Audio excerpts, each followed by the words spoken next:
পামী Borthakur doctor Pami Borthakur হোৱাৰ আগতে জুবিন গাৰ্গৰ অতি মৰমৰ ভণ্টি মমন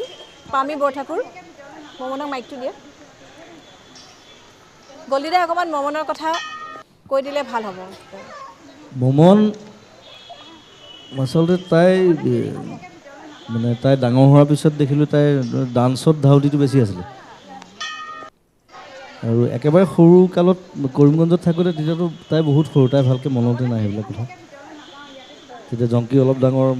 মই ক্লাছ 5-6 এই তলৰজনী মমন ৰাইজে চালে অঁ খালি সেই গুণ্ডা টাইপ থাকিছিল তেতিয়া ওচৰৰ ল'ৰাবোৰ পিতে জংকি চব আৰু সৰু সৰু ল'ৰাবোৰ বগীদা হা চুবাই আৰু দুয়োগৰাকী এদিনটো বিচা এটা চুবাই আছিলে মই দেখিছোঁ কিবা এটা চুবাই আছে তাৰপিছত মুখখন মেলি পেলাই উলিয়ালে তেতিয়া একদম সৰুতে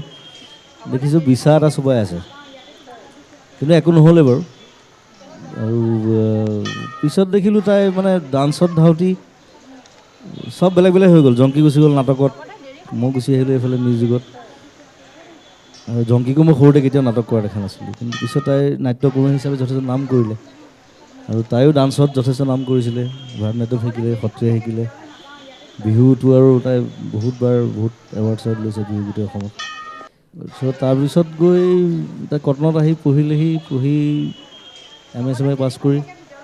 জিঅ'গ্ৰাফী আছিল তাইৰ ছাবজেক্ট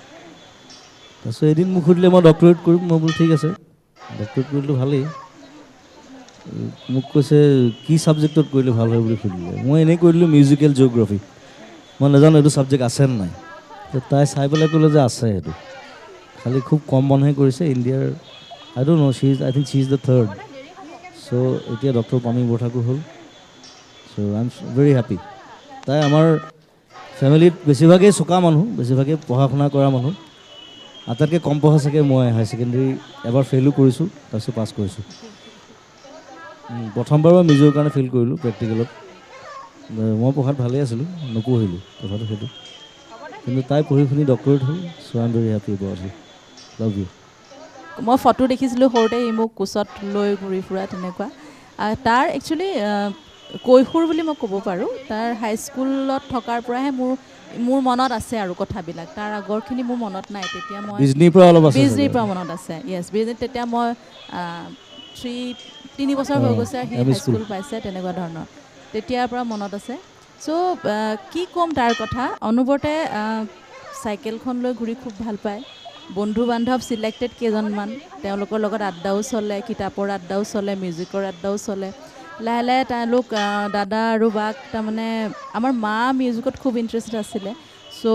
মায়ে তাত অন্য সুবিধা নাই পোৱা লোকসংগীতৰকে শিক্ষা দিওঁ বুলি তাহাঁতক ভাবিলে তাত এজন খুব ৰমণী ৰায় ছাৰ বুলি আছিলে তেওঁৰ আণ্ডাৰত তেওঁ লোকসংগীত শিকায় গধূলি আহে আৰু মানুহজন তেওঁ হেণ্ডিকেপ্ট আছিলে তেনেকৈ ক'বলৈ মোৰ বেয়া লাগে তেওঁ নিজে ৰিক্সা চলাই আহি নিজে ষ্টেপত উঠি আমাৰ ধুনীয়াকৈ মায়ে গাদী বনাই দিয়ে তাত তাহাঁতক গান শিকায় গলিৰা তেতিয়া তবলা বজায় এটা মানে বিজনীত মোৰ মনত আছে তবলা বজায় তবলাটো সি গৰমগঞ্জত শিকি অহা চ' বিজনীত যেতিয়া ফাংচন আছিলে মোৰ মনত আছে সেই প্ৰথম ফাংচন মই মাৰ কোচত বহি আছোঁ বাক মানে জবৰদস্তি মায়ে কথক নাচিবলৈ দিছে বা নানাচে ড্ৰেছ চেছ কৰি তাইক ষ্টেজত থিয় কৰাই দিছে আৰু দেই মুখ চুক উফন দি লৈ পেলাই একদম ৰৈ আছে আৰু গলিদাই তবলা বজাইছে প্লাছ মানে নাচি খুব বেয়া পাইছিলে তাইক জবৰদস্তি কথকত দি আৰু গোটেই বলখিনি গানটো গোটেইখিনি গলিদাই গাই আছে আৰু তবলা বজাই আছে আমাৰ কাৰণে সেইটো এটা ৰেগুলাৰ ভিজুৱেল আমি সদায় দেখোঁ সি সেইটো কৰে আমি নাজানো যে সেইটো বৰ ডাঙৰ কথা একচুৱেলি তেতিয়া মানুহে খুব প্ৰশংসা কৰিলে তাক মানে যে এইটোতো সাংঘাতিক ল'ৰা তবলাও বজাই আছে বলো গাই আছে গোটেই গানটোও গাই আছে কথকৰ এইটোতো সাংঘাতিক আৰু তেতিয়া সি সৰু 5-6 মানত আছিল ন তই তেনেকুৱা বিজনী তেতিয়া সেই প্ৰগ্ৰামটো তেনেকুৱা 7 সৰু ল'ৰা তাৰপাছৰ পৰা মানে সেই মাহঁতেও দেখিলে যে তাক আৰু এনকাৰেজ কৰা যায় তেতিয়া নতুন নতুন ইনষ্ট্ৰুমেণ্ট দেউতাই আনি দিয়ে যি আনি দিয়ে এটা মোৰ মনত আছে সি ইনষ্ট্ৰুমেণ্টটো ল'ব আধা ঘণ্টামান সি চেষ্টা কৰিব তাৰপিছত তাত ধুনীয়াকৈ সি মিউজিকটো তাত উঠাব পাৰে তাৰমানে মাউথ অৰ্গেন এটা দিলে অলপ দেৰি মাউথ অৰ্গেনটো চোৱাৰ পিছত ধুনীয়াকৈ তাত গানটো বজালে মেণ্ডলিন এখন আনি দিছিলে কীবৰ্ড তেতিয়া সৰু কীবৰ্ড কেচিঅ' আছিলে আনি দিছে যিকে ইনষ্ট্ৰুমেণ্ট আনি দিয়ে খুব বেছি আধা ঘণ্টা লাগে সি অকণমান তাৰপিছত কীবৰ্ডখন একেবাৰে অকণমানি আছিলে তাৰপিছত যিটোকে ইনষ্ট্ৰুমেণ্ট দিয়ে মোৰ মনটো যে সি আধা ঘণ্টামান চোৱাৰ পিছত একদম ইমান ধুনীয়াকৈ তাত মানে বস্তুটো সি সোমাই যায় চ' সেই বস্তুটো মই দেখিছোঁ প্লাছ অকল মিউজিক বুলি নহয় তাৰ নলেজো খুব ভাল ইনফেক্ট এতিয়াও মানে সি আল্টু ফাল্টু বস্তু চাই নাথাকে মোবাইলত, যেতিয়া মোবাইলটো লৈ দৰকাৰী কিবা এটাই চায়। তাৰ মানে জেনেৰেল নলেজ সৰুৰ পৰাই খুবেই ভাল আৰু চোকাও আছিলে, বহুত ভালকৈ মেট্ৰিক পাছ কৰিছে। কিন্তু মেট্ৰিকৰ আগত মোৰ এটা কথা মনত আছে, মানে যেতিয়া আমি তামোলপুৰত থাকোঁ, মই জাষ্ট ক্লাছ 2 মানত হ'ব, মায়ে দেউতা বুজাই আছে আৰু দেউতাই পাপুৱে মায়ে ফালৰ পৰা, তই মেট্ৰিকটো ভালকৈ পাছ কৰিব লাগিব, অমুকৰ ল'ৰাই লেটাৰ পাইছে, অমুকৰ ষ্টেণ্ড কৰিছে, অমুকে ষ্টাৰ পাইছে। মই মানে বিচনাখনতে কিবা ডাঙৰ তাৰে চাৰ্ট এটা পিন্ধি খেলি আছোঁ ইফালৰ পৰা সেইফালে খোজকাঢ়ি। তাৰপিছত মই মাজতে কমেণ্ট কৰিছোঁ, জানো আমাৰ গৰুটোৱে কি কৰে। তাৰ মানে খং উঠিছে মোলৈ, এনেকৈ চাইছে, সেইটোৱে মানে এনেকুৱা মানে মোক মৰাও নাই, একো কৰা নাই, কিন্তু পাৰিলে মানে সেই সময়ত দিলেহেঁতেন মোক দুটকামান। কিন্তু সি বিৰাটেই ভালকৈ পাছ কৰিছে মেট্ৰিক। পিছত সেই বস্তুবিলাক মনত আছে। তামোলপুৰত অৱশ্যে চৰ্চাটো অলপ কমি গৈছে, তাত সুবিধাটো কম আছিলে। আকৌ যোৰহাট অহাৰ পিছত আকৌ আৰম্ভ হ'ল তাৰ চৰ্চা। তো আমিও নিজৰ নিজৰ লাইনত ট্ৰেকত গুচি গ'লোঁ। চ' আমি তাক ছাপোৰ্ট কৰোঁ, সি আমাক ছাপোৰ্ট কৰে। সেই তেনেকৈ এদিন জুবিন গাৰ্গ হ'ল। তো আমি তাৰ ফেন লেটাৰ্ছ আহে, বায়ে মই ৰিপ্লাই কৰোঁ। যোৰহাট অহাৰ পিছত তাৰমানে মই ইমানেই বেছি সোমাই গ'লোঁ মিউজিকত, কোনোবাই যদি মোক সোধে যে তোৰ ভণ্টিয়ে কি পঢ়ি আছে, মই ক'ব নোৱাৰোঁ। ক'ব নোৱাৰে, সিহঁতৰ বিৰাট খং উঠে। মই ঘৰলৈ আহি পেলাই সোধোঁ, কি পঢ়ি আছ তই?